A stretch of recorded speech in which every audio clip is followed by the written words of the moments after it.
అందరికీ నమస్కారం అండి. తెలుగు స్టోరీ బుక్ ఛానల్కి స్వాగతం. ఈరోజు నేను మీకు వినిపించబోతున్న కథ కొడుకు రమ్మని ఉత్తరం రాయగానే ఎంతో సంతోషంగా కొడుకింటికి వెళ్ళిన ఆ దంపతులకు ఊహించని నిజం తెలిసింది. కొడుకు మమ్మల్ని ఇంత దారుణంగా మోసం చేశాడా అని ఆ తల్లిదండ్రుల గుండె పగిలిపోయింది.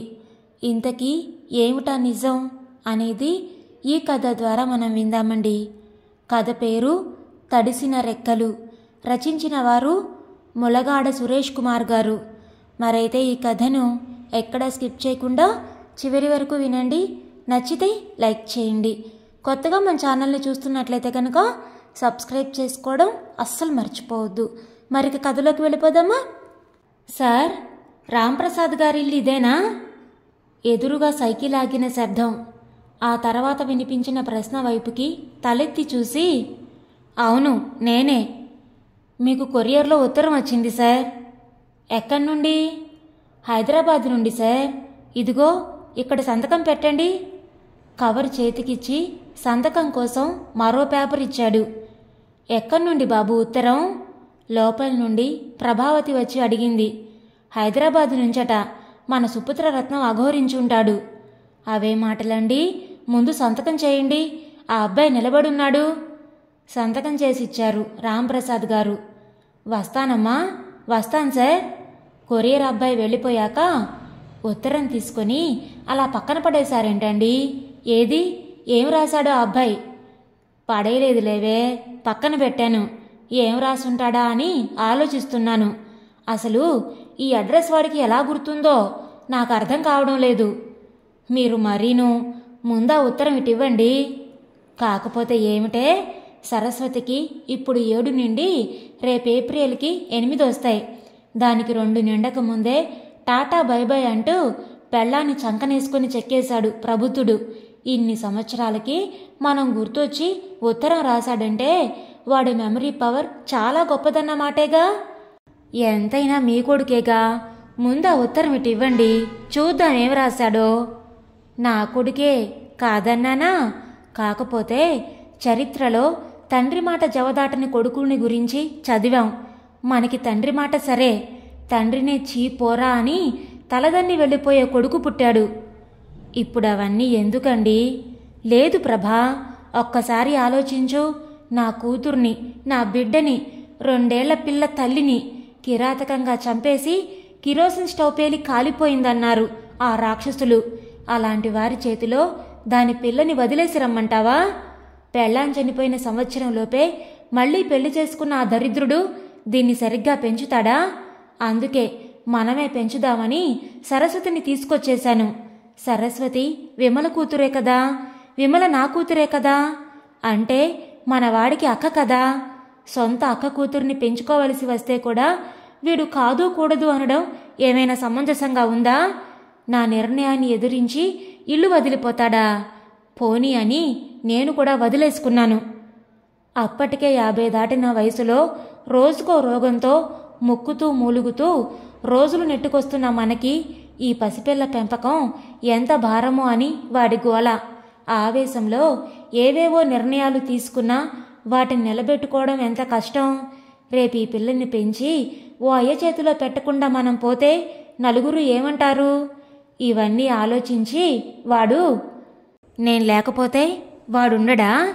కొడుకంటే ఆ మాత్రం అండ ఉండదా? నేను తీసుకున్న నిర్ణయానికి వాడు కూడా కట్టుబడి ఉండాలా వద్దా? ఎవడో దారిన పోయే శ్రేయోభిలాషిలాగా తర్వాత నీకేదైనా అయితే పిల్లని ఎవరు చూస్తారు అని ఆలోచిస్తాడా? స్కౌండ్రల్. అందుకే వాడసలు నా కొడుకే కాదనేది నేను. పిల్లకి తండ్రి ఉన్నాడు కదా. చట్ట ప్రకారం కూడా రేపు దాని తండ్రి వచ్చి నా పిల్లని నేను తీసుకెళ్తానంటే లేదు ఇవ్వను అని మనం అనగలమా? ఈ విషయమే మన వెంకట్ వాదించేవాడు. మీరు వినిపించుకోరు. నువ్వేంటి వాణ్ణి సమర్థించుకొస్తున్నావు? అసలు ఆ పిల్ల మీద ఈ తండ్రి అన్నవాడికి ఏమాత్రమైన ప్రేమ ఎడిచి ఉంటే అసలు మనకి ఆ రోజున పిల్లనిచ్చేవాడా? ఈ 6 సంవత్సరాల్లో ఒక్కసారైనా నా కూతురు ఎలా ఉంది అని చూసుకోవడానికైనా వచ్చాడా? వాడు రాడు. దానికి తండ్రి తల్లి అన్నీ మనమే. ఇప్పటి వరకు రాలేదు, సరే వస్తే పంపించేయాలి కదా. పిల్ల మీద హక్కు మనకంటే ఎక్కువగా తండ్రికే కదా ఉంటుంది. 20 ఏళ్ళు అల్లారు ముద్దుగా పెంచిన విమలని ఆ కిరాతకుడి చేతిలో పెట్టి చంపేసుకున్నాం కదా. ఇది అంతే. హక్కు అంటూ వాడు వచ్చి దాన్ని లాక్కుపోతే పోనీ. ఈ రెక్కల్లో ఓపికున్నంత వరకు ఈ చిట్టి తల్లిని కంటికి రెప్పలా చూసుకుంటాను. దీనిలో నా విమల నాకు కనబడుతుంది. నా బిడ్డ రక్షణ నీదే నాన్నా అని నన్ను అడుగుతున్నట్లు అనిపిస్తుంది. భుజంపై కండువాతో చెమర్చిన కళ్ళు తుడుచుకున్నాడు రాంప్రసాద్ గారు. బాధపడకండి. మీరు ఏ నిర్ణయం తీసుకున్నా అది తప్పకుండా సరైన నిర్ణయమే అవుతుంది. ఏదో ఒక్కగానొక్క కొడుకు, ఈ అంత్యదశలో మనకి తోడు నీడగా ఉండాల్సిన వాడు మనల్ని కాదనుకుని వెళ్ళిపోయాడే అని అప్పుడప్పుడు గుండె కలుక్కుమంటూ ఉండడంతో ఏవేవో వాగి మిమ్మల్ని బాధ పెట్టాను. ప్రభావతి భర్త భుజంపైన చెయ్యి వేసి ఒత్తి మరో చేత్తో కొంగు చివరతో కళ్ళు తుడుచుకుంది.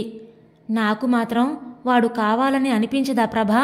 వాడు పక్కనుంటే ఈ వయసులో నాకెంత నిశ్చింత చెప్పు. ఎక్కడో ఎప్పుడో ఎవరికో నేను చేసిన పాపం ఇలా వెంటాడి వేధిస్తుంది. కాలమే దీనికి మందు వేయాలి. అయ్యిందా? ముందు ఉత్తరం చదవండి. ఏముందో చూడకుండా ఎక్కడికో వెళ్ళిపోయారు. ముందుగా తేరుకున్న ప్రభావతి అడిగింది. ఇదిగో నువ్వే చదువు ప్రభా. ఉత్తరం ఇచ్చారు రాంప్రసాద్ గారు. కళ్ళజోడు కూడా ఇవ్వండి. అమ్మా నాన్నల పాదాలకి వెంకట్ నమస్కరించి రాయునది. నాన్నగారి ఆరోగ్యం బాగున్నట్లు తలుస్తాను. ఆయనకి మా పైన కోపం పోయిందా? అమ్మా, చాలా కాలం తర్వాత ఉత్తరం రాస్తున్నానని నన్ను కోపడొద్దు. క్షమించండి. నాకు, పావనికి, అభికి మిమ్మల్ని చూడాలని ఉంది. ఈ సంక్రాంతికి మీరు సరస్వతిని తీసుకొని హైదరాబాద్ రాగలరు. ఈ ఉత్తరం వెంట 6వ తేదీకి మీ ముగ్గురికి ట్రైన్ టికెట్ పంపుతున్నాను. స్టేషన్లో మిమ్మల్ని రిసీవ్ చేసుకుంటాము. నాన్నగారి ఆయుర్వేద వైద్యానికి సంక్రాంతి సెలవులు ప్రకటించి వెంటనే రండి. సరస్వతికి దీవెనలు. ఇట్లు మీ వెంకట్. అది ఉత్తరమా? ఆఫీస్ ఆర్డరా? వాడు పెద్ద ఆఫీసర్ ఉద్యోగం వెలగబెడితే మాత్రం తండ్రికి ఆర్డర్ వేస్తాడా? ఆ ఉత్తరాన్ని దాంతోపాటు వాడు పంపిన టిక్కెట్ని చించి ముక్కలు చేసి పారేయ్. ఆహాహా, పారేయొద్దు. వాడికే తిప్పి పంపేయ్, బుద్ధిరాని గాడిదికి. అమ్మా! సరస్వతి వస్తూనే పుస్తకాల సంచి వసారా మూలకి విసిరింది. ఏమే పిల్ల, ట్యూషన్కి ఎంతసేపు పట్టిందేమివాళ? ఈరోజు అయ్యవారింట్లో ఏదో పూజమ్మా, పులిహోర పెట్టారు. హరే, ఈ కవరేంటి తాత? ఉత్తరం వచ్చిందా? మీ మావయ్య దగ్గర నుంచే తల్లి. నిన్ను హైదరాబాద్ రమ్మని టిక్కెట్ కూడా పంపించాడు. హాయ్, భలే భలే. ఎప్పుడు వెళుతున్నావు? వెళ్ళడం లేదట. ఉత్తరాన్ని టికెట్ని చించి పారేయమంటున్నారు మీ తాత. చించొద్దు. మావయ్య దగ్గరికి పోదాం. ఎందుకు తాత చించేయమంటావు? Bad boy. మనం హైదరాబాద్ పోదాం. పిల్లని అనవసరంగా ఆశపడతావెందుకు ప్రభా? లేదమ్మా, అమ్మ వట్టిన్నే అంటుంది. అంటే వెళుతున్నావా? లేదమ్మా, ఉత్తరం ఏమీ రాలేదంటున్నాను. అబద్ధం. ఇదిగో కవర్. టు మల్లంపల్లి రాంప్రసాద్ గారు, ఫ్రమ్ ఎం వెంకట్. వెంకట్ అంటే మావయ్య కదా. ఉత్తరం వచ్చింది. ఎప్పుడు పోదాం చెప్పు? వాడి దగ్గరికి ఎందుకమ్మా? మనం సంక్రాంతికి ఇంకెక్కడికైనా వెళదాం. లేకపోతే ఇక్కడే బాగుంటుంది. బసవన్నలు, చెరుకు ముక్కలు అన్నీ చూడొచ్చు, తినొచ్చు. హైదరాబాద్ పోతే ఏవీ ఉండవు. మావయ్య ఉంటాడు కదా, అన్నీ చూపిస్తాడు. అభితోటి హాయిగా ఆడుకోవచ్చు. హైదరాబాద్ పోదాం. అక్కడ మనకి మర్యాద ఉండదమ్మా, నీకు తెలీదు. ఎందుకుండదు? అన్నీ ఉంటాయి. హైదరాబాద్ పోదాం తాత, ప్లీజ్. ప్రభా, దీనికి తెలియడం లేదు. పిల్ల పేచీ పెడుతుంది కదా. నాకు కూడా వాణ్ణి, కోడల్ని, అభిని చూడాలని ఉందండి. ప్రాణం తెగ పీకుతుంది. వాడు కాక మనకెవరున్నారు? కూతురు పోయింది. కొడుకును కాదనుకుంటే ఎలా? మనంతటా మనం వెళ్ళడం లేదుగా. వాడే రమ్మని రాశాడు. అయినా మనమేమీ వాడి పంచన పరునడానికి వెళ్ళడం లేదుగా. ఓసారి చూసొచ్చేస్తాం. టిక్కెట్ కూడా పంపాడు. వెళదామండి. మీరు వెళ్ళండి, నేను రాను. మీ తాత మొండి మనిషిలేమ్మా. ఆ ఉత్తరము టిక్కెట్టు ఇటివ్వవే తల్లి. చించి అవతల పడేద్దాం. స్టేషన్కి ఎంతో ఆశపడుతూ వచ్చి మనం రాలేదంటే చూసి చూసి వాడే పోతాడు. ఎప్పుడూ కాదనుకున్నాం, ఇవాళ కావాలనుకుంటే వస్తుందా? సరస్వతి చేతిలో ఉత్తరం లాక్కుంది ప్రభావతి. ఎందుకు చింపడం? మిమ్మల్ని వెళ్ళమన్నాను కదా. మీరు లేకుండా మేము వెళతామా?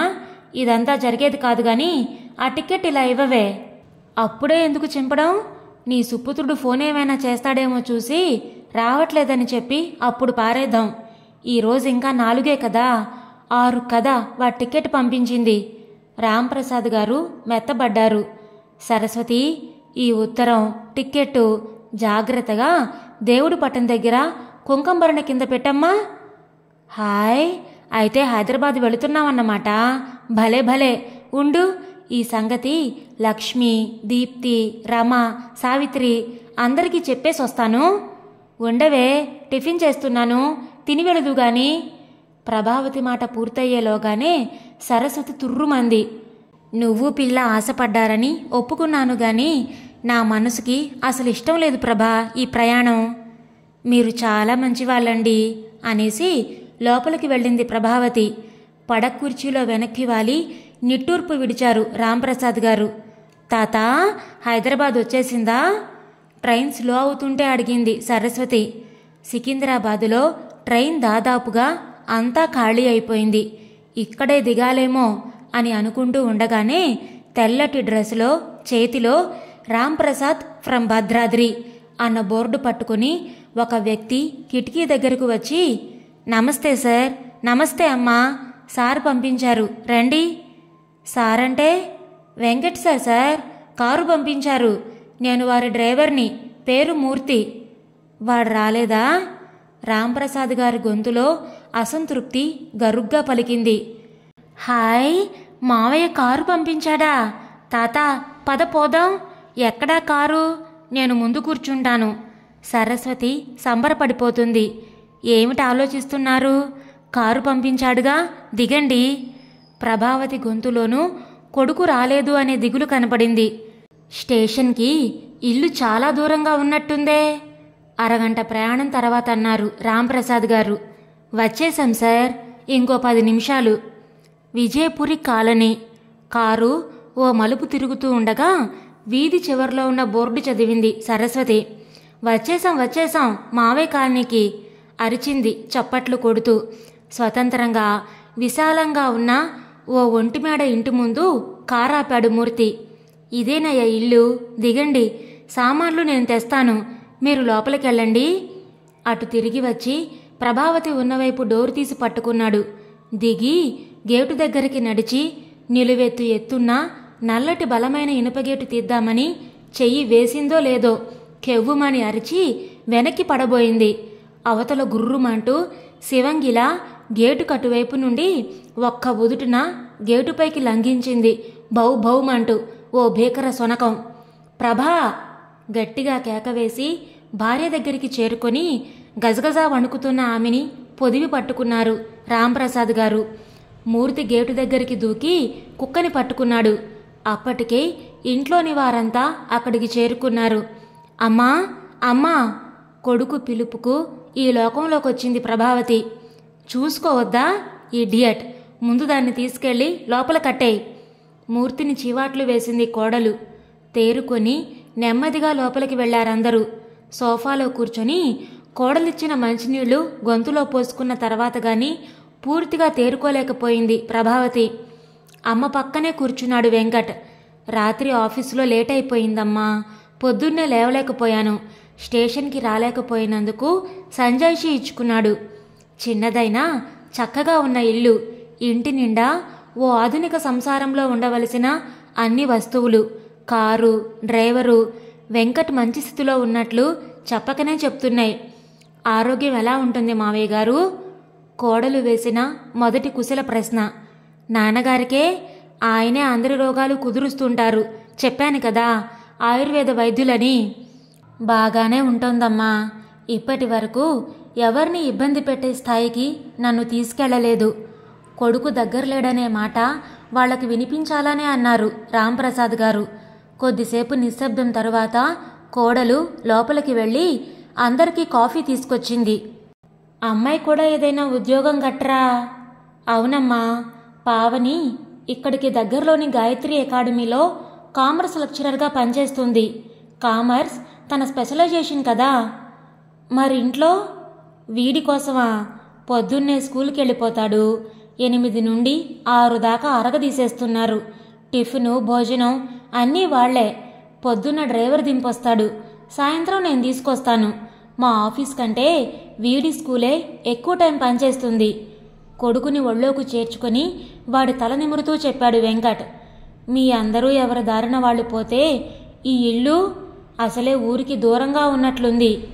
కెప్టెన్ ఉందిగా, అదేనమ్మా ఇందాక నీ మీద పడబోయిందే అది.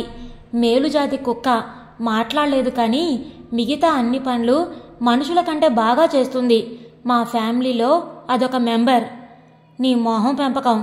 అలా అది మీద పడి కండలు పీకేస్తే ఎవడో నీ మీద కేసు పెట్టేస్తాడు, జాగ్రత్త. కెప్టెన్ ఇప్పటి వరకు అమ్మని చూడలేదు కదా. ఎవరో అపరిచితులు గేటు మీద చెయ్యి వేసేశారని అనుకుంది. ఒకసారి అలవాటు పడితే మర్చిపోదు. అమ్మో, కుక్కలంటే నాకు అసలే భయం రా. అందున అది సింహంలా ఉంది. దాని పెద్ద నోరు, కూరలు అవి చూసి నాకు పై ప్రాణాలు పైనే పోయాయి. కొత్త వాళ్ళం వచ్చామని ఇందాకటి నుంచి అరుస్తూనే ఉంది చూడు. కట్టేశామని అరుస్తోందమ్మా. అది కాక ఇవాళ మార్నింగ్ వాక్ కూడా తీసుకెళ్లలేదని దాని గొడవ అని చెప్తూనే, మూర్తి కెప్టెన్ని వదిలే అన్నాడు. అమ్మో వద్దురా బాబు, నాకు చచ్చే భయం. మేమున్నన్నాళ్ళు దాన్ని కనబడకుండా కట్టేరా నాయనా. ప్రభావతి మాట పూర్తయ్యేలోగానే కెప్టెన్ పులిలాంటి నడకతో అక్కడికి ప్రవేశించింది. కూర్చున్న కుర్చీలో కాళ్ళు 2 పైకి పెట్టుకొని పక్కనే ఉన్న కొడుకు చేతిని గట్టిగా పట్టుకుంది ప్రభావతి. కట్టేయమని చెప్పరా అంది. భయం లేదమ్మా, చెప్పానుగా జాతి కుక్కని, ఏమీ చేయదు. Captain come here. అది దగ్గరగా వచ్చింది. ఇది మా అమ్మ మై మదర్. షేక్ హ్యాండ్ ఇవ్వు. 1 నిమిషం ప్రభావతి కాళ్ళని వాసన చూసి కుడికాలెత్తి షేక్ హ్యాండ్ లాగా నిలబడింది. వద్దురా, నాకు దాన్ని చూస్తేనే భయంగా ఉంది. కట్టెలా బిగుసుకుపోయిన ప్రభావతి ఎలాగో గొంతు పెగుల్చుకొని గొణిగింది. సరే షేక్ హ్యాండ్ వద్దులే, నమస్తే పెట్టు. కొద్దిగా వెనక్కి వెళ్ళి ముందు కాళ్ళు పూర్తిగా నేలకి ఆంచి తల వాటి మధ్య పెట్టింది. గుడ్, నాన్నగారికి కూడా నమస్తే పెట్టు. తండ్రి వైపు చూపిస్తూ అన్నాడు. రాంప్రసాద్ గారి వైపు తిరిగి మళ్ళీ అలాగే చేసింది కెప్టెన్. ఏది షేక్ హ్యాండ్ ఇవ్వు. రాంప్రసాద్ గారు ముచ్చటపడ్డారు. ముందుకు వెళ్ళి ఆయనకి దగ్గరగా నిలబడి కుడికాలెత్తి షేక్ హ్యాండ్ కోసం చాపిన ఆయన చేతిలో పెట్టింది. చాలా బలంగా ఉందిరా. ఆ కాలుని కొద్దిగా ఊపి వదిలేస్తూ అన్నారు.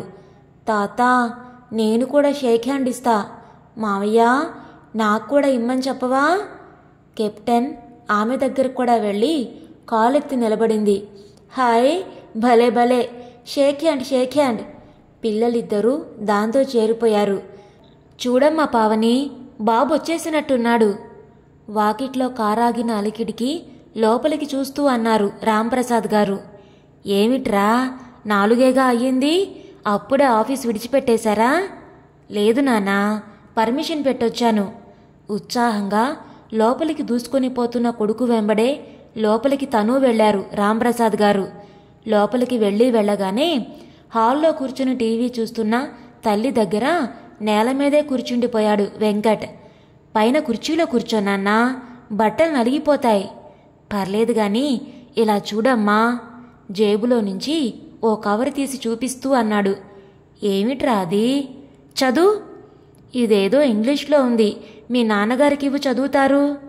చదవడం ఎందుకు, విషయం చెప్పరా? రాంప్రసాద్ గారు అందుకున్నారు. హిందీ ఛానల్ జెమ్ టీవీ వాళ్ళ దగ్గర నుండి నాన్నా. వాళ్ళు ప్రతి శనివారం సాయంత్రం కపుల్స్ కోసం, అంటే మొగుడు పెళ్ళాల కోసం ఏక్ తుజే కే లియే అని ప్రోగ్రాం చేస్తున్నారు కదా. మేం దాన్ని చూసేడిస్తే కదా. అయితే చాలా పాపులర్ ప్రోగ్రాం నాన్నా. అలాగా నాన్నా, అందులో మీ ఇద్దరికి ఏవైనా ప్రైజ్ వచ్చిందట్రా? అమ్మ భలే కరెక్ట్గా ఊహిస్తుంది. ప్రైజ్ ఇంకా రాలేదు కానీ సౌత్ ఇండియా సెమీఫైనల్స్లో మా జంట గెలిచిందమ్మా. ఫైనల్స్కి వచ్చామన్నమాట. అందులో కూడా గెలిస్తే అప్పుడిస్తారు ప్రైజు. నీకా తెలివి ఉందిలేరా, మీ ఇద్దరికే వస్తుంది ప్రైజు. ఫైనల్స్ ఎప్పుడురా? రేపు 11 తారీఖున షూటింగ్ నాన్నా. వచ్చే 11ఏనా? అయితే నేను కూడా వస్తా షూటింగ్కి. సరస్వతి కళ్ళల్లో సంబరం. మనం అప్పటిదాకా ఉంటామటే 2 రోజుల్లో బయలుదేరాలి. అక్కడ ఇంట్లో ఎవరూ లేరు కదా, గేదెల్ని ఆ రామయ్య గారి మీద వదిలేసి వచ్చాం. రాంప్రసాద్ గారు అన్నారు. షూటింగ్ ఇక్కడ కాదు నాన్నా, ముంబైలో. ముంబైలోనా? రాంప్రసాద్ ప్రభావితులలో ఎవరు ముందడిగారో తెలియలేదు. 11న షూటింగ్ చేసి సంక్రాంతి రోజున ప్రసారం చేస్తారు, సాయంత్రం 7:30కి. బాగానే ఉంది, కానీ ముంబై దాకా వెళ్ళి వచ్చేసరికి ఎంతో ఖర్చవుతుంది కదా. ప్రైజ్ డబ్బులు దానికే సరిపోతాయేమో. ఫ్లైట్ టికెట్స్ వాళ్లే పంపించారమ్మా, ఆ కవర్లోనే ఉన్నాయి చూడు. ఇక్కడి నుండి విమానంలో అక్కడికి తీసుకెళ్లి చేస్తారా ప్రోగ్రాం? 6 వేల దొంపతేగా. అంటే దీని మీద వాళ్ళకి ఎంత లాభం ఉండి ఉంటుందంటావు? పొద్దున్న వెళ్ళి సాయంత్రం వచ్చేయడమేనా? ముందు రిహార్సల్స్ ఉంటాయి కదా, 8 వెళతాం, షూటింగ్ అయిపోగానే వచ్చేస్తాం. 8 అంటే రేపే కదా? అవునమ్మా. ఏడ్చినట్టే ఉంది. మేమిలా రావడం, మీరలా బయలుదేరడం. మాకు కూడా ఇప్పుడు రేపో బయలుదేరేటట్టుగా టికెట్ తీరా, ఊరెళ్ళిపోతాం. అవును బాబు, నిన్ను చూశాం కదా, ఇల్లు వాకిలి అంతా చాలా బాగున్నాయి. మళ్ళీ వచ్చినప్పుడు కొన్నాళ్ళు ఎక్కువ రోజులుంటాంలే. భలే వాళ్ళమ్మా, ఎంత వచ్చింది ఒక్కరోజు ఉండడానికా? మేము అలా వెళ్ళి ఇలా వచ్చేస్తాం. టీవీలో నా ప్రోగ్రాం చూడకుండా వెళ్ళిపోతారా ఏ? అది కాదురా, అక్కడ ఇల్లు వాకిలి పై వాళ్ళకి వదిలేసి వచ్చాం కదా. అది కూడా నువ్వెన్నాళ్ళకి ఉత్తరం రాసి టికెట్ కూడా తీసి పంపించావు కదా. 2 రోజులని బయలుదేరొచ్చాం. నేను చెప్తుంటే మీ అబ్బాయి వినిపించుకోవడం లేదత్తయ్య. అత్తయ్యని మావయ్య గారిని వదిలేసి ఎలా వెళతామండి అంటే నన్ను నోరు మూసుకోమన్నారు. వెళ్ళండి, వెళ్ళి మేం ముంబై రావట్లేదని ఆ టీవీ వాళ్ళకి ఫోన్ చేసి రండి. కోడలి మాటకి పెద్దవాళ్ళిద్దరూ ఉలిక్కి పడ్డారు. అదేమిటమ్మాయి, మా కోసం మీరు ప్రయాణం మానుకోవడం ఏమిటి? రాంప్రసాద్ గారు తర్వాత మాట కోసం తడబడ్డారు. ఇల్లు వాకిలి వదిలేసి వచ్చామనే బాధ తప్ప మాకు కూడా ఏమన్నా పెద్ద పనా పాడా? ఎక్కడున్నా ఒకటే. 2-3 రోజుల్లో వచ్చేస్తామంటున్నారుగా, వెళ్ళిరండి. వెళ్ళి టీవీలో ఇచ్చే అన్ని ప్రైజులు పట్టుకురండి. ప్రభావతి అందరి తరపున హామీ ఇచ్చేసింది. ఏమండి, మిమ్మల్నే. ఓసారి ఆ టీవీ కట్టేసి ఇలా రండి. ఇంటి వెనుకున్న ఖాళీ స్థలం నుండి ప్రభావతి పిలుస్తుంటే అటువైపు వెళ్లారు రాంప్రసాద్ గారు. దీన్ని చూడండి, పొద్దున వేసిన బ్రెడ్ అలాగే ఉంది. తర్వాత పోసిన పాలు కనీసం వాసన కూడా చూడలేదు. పచ్చి మంచినీళ్ళు కూడా తాగలేదండి నిన్నటి నుంచి.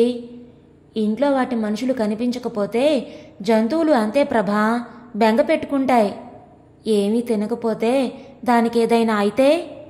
ఏమీ అవదులే, నెలల తరబడి ఎదురు చూస్తాయట, ఎక్కడో చదివాను. మీకేం తెలీదు. పులిలా ఉండే కుక్క పిల్లిలా ముడుచుకొని పడి ఉంటే ఏదేదో చెబుతారు. నన్నేం చేయమంటావు? ఏదైనా చెయ్యండి, అందుకేగా మిమ్మల్ని పిలిచింది. దగ్గరికి వెళితే కరకరలాడించేసేలా ఉంది. నేనేం చేయగలను? ఆ డ్రైవరేడి, వాణ్ణి పిలిస్తే సరి. వాడు పొద్దున్న దీన్ని కట్టేసి బ్రెడ్డు పాలు పోసి మాయమైపోయాడు. మళ్ళీ కనబడలేదు. ప్రభా, దగ్గరికి వెళ్లకు. కుక్క కరిచిందంటే తర్వాత చచ్చే చావు. కెప్టెన్, ఇలారా, ఇది తిను. ప్రభావతి బ్రెడ్ ముక్కలు ఏరి పెడుతూ ఉంటే చక్కగా తినేసింది. తర్వాత పాలు కూడా తాగేసింది. ఏమండి, ఇది నా మాట చక్కగా వింటోందండి. ప్రభావతి సంబరపడింది.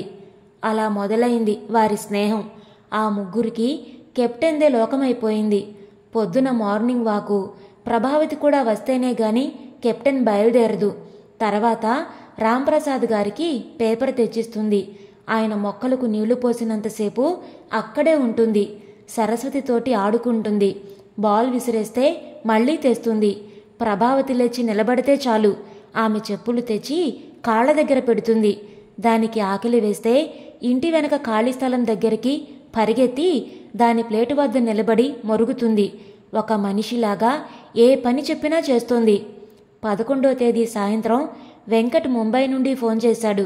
ఎలా ఉన్నారని అడిగాడు. షూటింగ్ ఇంకా పూర్తవలేదన్నాడు. కనుక ఆ రోజు బయలుదేరట్లేదన్నాడు. ముంబైలో పావని వాళ్ళ నాన్నగారింట్లోనే ఉన్నామన్నాడు. ఆ రోజు అభికి కొద్దిగా జ్వరం వచ్చిందన్నాడు. 13న మళ్ళీ ఫోన్ చేశాడు వెంకట్. ప్రోగ్రాం ఎల్లుండి 7:30కి టీవీలో వస్తుంది చూడమన్నాడు. అభికి జ్వరం తగ్గకపోవడం వల్లే పండగ ఎలానూ వచ్చేసింది కనుక వాళ్ళ మామగారు బలవంత పట్టడం చేత రావడం కుదరలేదన్నాడు. పగలంతా కెప్టెన్ తోటి, సాయంత్రం అయితే టీవీ తోటి రాంప్రసాద్ గారి కుటుంబానికి అక్కడ తెలియకుండానే రోజులు గడిచిపోతున్నాయి. సంక్రాంతి నాడు ప్రభావతి ఓపిగ్గా చేతనైనంత వరకు కష్టపడి పిండి వంటలు, పాయసం అన్నీ చేసింది. సాయంత్రం అయ్యేసరికి అంతా టీవీ దగ్గరకు చేరిపోయారు. ప్రోగ్రాం మొదలైంది.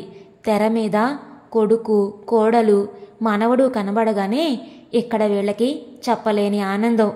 మొత్తం 3 జంటల్ని పిలిచారు. అంతా హిందీలో మాట్లాడుతూ ఉండడంతో అక్షరం అర్థం కాకపోయినా విషయం అర్థమైంది. చివరికి వెంకట్ వాళ్ళకి ప్రైజ్ రాలేదు. ముగ్గురిలో వాళ్లదే చివరి పాయింట్లు. మన వాళ్ళు బాగానే చెప్పారు కదండి, ప్రైజ్ ఎందుకు ఇవ్వలేదు? మావయ్య 2 తప్పులు చెప్పాడు. 2 సార్లు ఆ ఎర్రలైటు టింగుమంటూ వెలిగింది కదా, ఎర్రలైటు వెలిగితే తప్పు అన్నమాట.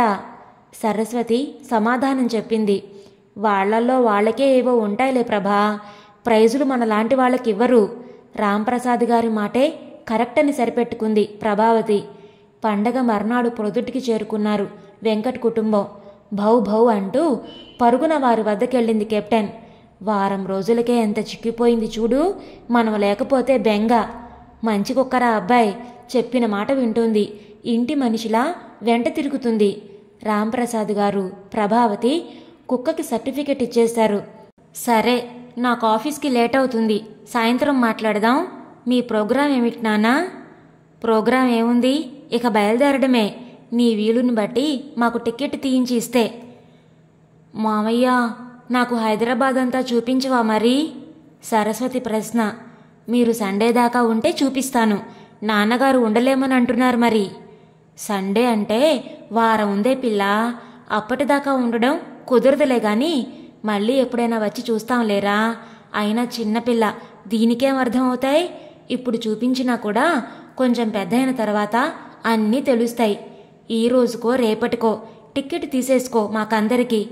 ప్రభావతి సరస్వతి కోరికను కొట్టిపారేసింది. సరే, ఆఫీస్కెళ్ళి ఫోన్ చేస్తాను ఏ సంగతి. బాబు మూర్తి, ఆ బ్యాగు ఈ సీటు కింద పెట్టేయి. అది మందే కదా, ఇలా ఇవ్వు. ఇక్కడే తగిలించుకొని పడుకునేటప్పుడు తల కింద పెట్టుకుంటాను. ట్రైన్లోకి ఎక్కిన తర్వాత సామాను సర్దుకుంటూ అంటోంది ప్రభావతి. మనం సర్దుకుందాంలే ప్రభా, ఆ అబ్బాయిని ఇబ్బంది పెట్టకు. పర్వాలేదులే సార్, పెద్దమ్మగారు చాలా మంచోరు. ఇందా ఈ 200 ఉంచు, మా కోసం చాలా కష్టపడ్డావు.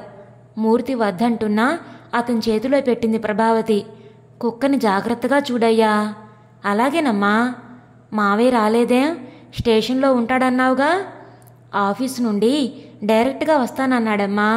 కారు మనకి పంపించేశాడు కదా, ఆటోలు అవి పట్టుకొని రావాలి. అదిగో మాటల్లోనే వస్తున్నాడు.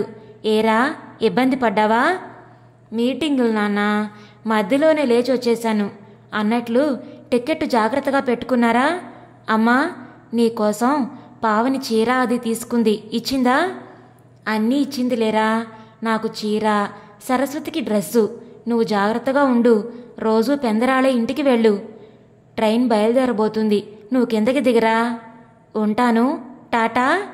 వెంకట్ కనుమరుగయ్యేంత వరకు చెయ్యి ఊపుతూనే ఉన్నారు ప్రభావతి, సరస్వతి. మనం ఇటొచ్చాం, వాళ్ళట్టు పోయారు. వచ్చినట్టు లేదు, ఉన్నట్టు లేదు.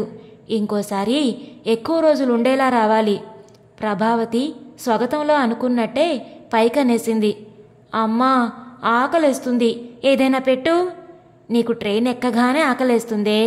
ఆ ప్లాస్టిక్ కవర్లో అత్తేవో పెట్టింది, తీసుకొని తిను. నువ్వే తీసిపెట్టు. ఇక తప్పదన్నట్టు తనే లేచి కవర్ అందుకుంది ప్రభావతి. ఈ కవర్లో ఈ కాగితాలేంటే? అభి నా బొమ్మ గీశాడమ్మా. గీసి నాకు గిఫ్ట్గా ఇచ్చాడు. చూడెలా గీశాడో. పెద్ద ముక్కు, 2 పిలకలు, కాళ్ళు చూడు పొల్లల్లాగా ఎలా గీశాడో. ఇది నేనంట. చిన్నపిల్లాడు కదా, బాగానే గీశాడు, రంగులు కూడా వేశాడు. ప్రభావతి అబ్బురపడి కళ్ళజోడు పెట్టుకొని ఆ కాగితం వంక చూస్తుంది. ఆ తెల్ల కాగితం వెనక వైపు ఏవో అక్షరాలు కనబడ్డాయి. కాగితం వెనక్కి తిప్పి చూసింది. అది ఉత్తరం. డియర్ బేబీ, ఫోన్ డెడ్ అయింది, అందుకే లెటర్ రాస్తున్నాను. బాంబేలో టీవీ వాళ్ళ ఆఫీసు ఇక్కడికి దగ్గరే, వెళ్ళి చూసొచ్చాను. ఎవ్రీథింగ్ ఈజ్ ఓకే, మీరు బయలుదేరొచ్చేయండి. ఒకటే ప్రాబ్లం, అక్కడ కెప్టెన్ ఎవరు చూసుకుంటారు? మూర్తి కూడా 1 వీక్ లీవ్ కావాలని అడిగాడని వెంకట్ చెప్పాడు. నో అదర్ వే అవుట్, తప్పదు. వెంకట్ వాళ్ళ మదర్ ఫాదర్ని రప్పించాలి. నేను అతనికి అదే చెప్పాను, నువ్వు కూడా చెప్పు. ఈ రోజుల్లో బయట వాళ్లను నమ్మలేం. కెప్టెన్ చాలా సెన్సిటివ్, దాన్ని జాగ్రత్తగా చూసుకునే వాళ్ళు ఉంటేనే తింటుంది తిరుగుతుంది.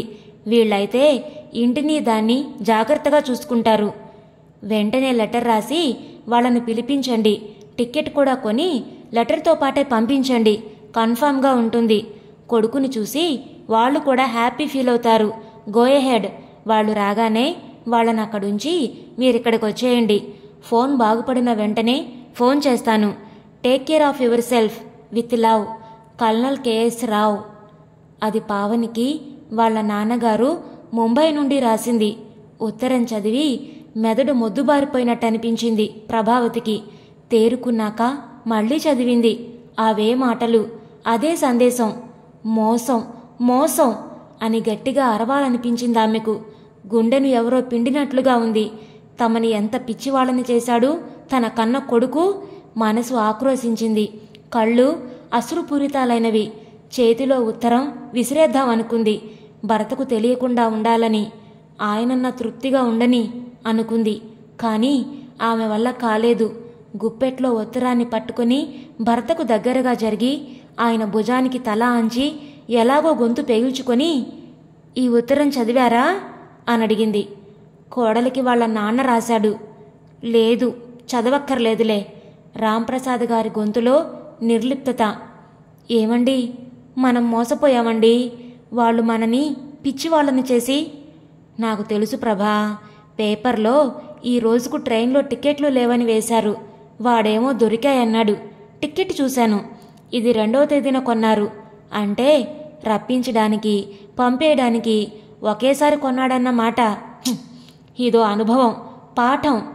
ఏడుస్తున్న భార్య భుజం చుట్టూ చెయ్యి వేస్తూ అన్నారు రాంప్రసాద్ గారు. ఇదండి ఈరోజు కథ. ఈ కథను గురించిన మీ విలువైన అభిప్రాయాలను కామెంట్స్లో తప్పకుండా తెలియచేయండి. ఇంత మంచి కథను మనకు అందించిన ములగాడ సురేష్ కుమార్ గారికి మనందరి తరపు నుంచి ధన్యవాదాలు తెలియచేసుకుంటున్నానండి. మరి కథ మీకు నచ్చిందా? నచ్చితే లైక్ చేయండి, షేర్ చేయండి. అలాగే కొత్తగా మన ఛానల్ని చూస్తున్నట్లయితే కనుక సబ్స్క్రైబ్ చేసుకోవడం ద్వారా ఇలాంటి మరెన్నో మంచి మంచి కథలను మన ఛానల్ ద్వారా వినవచ్చు. మళ్ళీ రేపు మరొక మంచి కథతో మీ ముందుకు వస్తాను. అంతవరకు ఉంటానండి.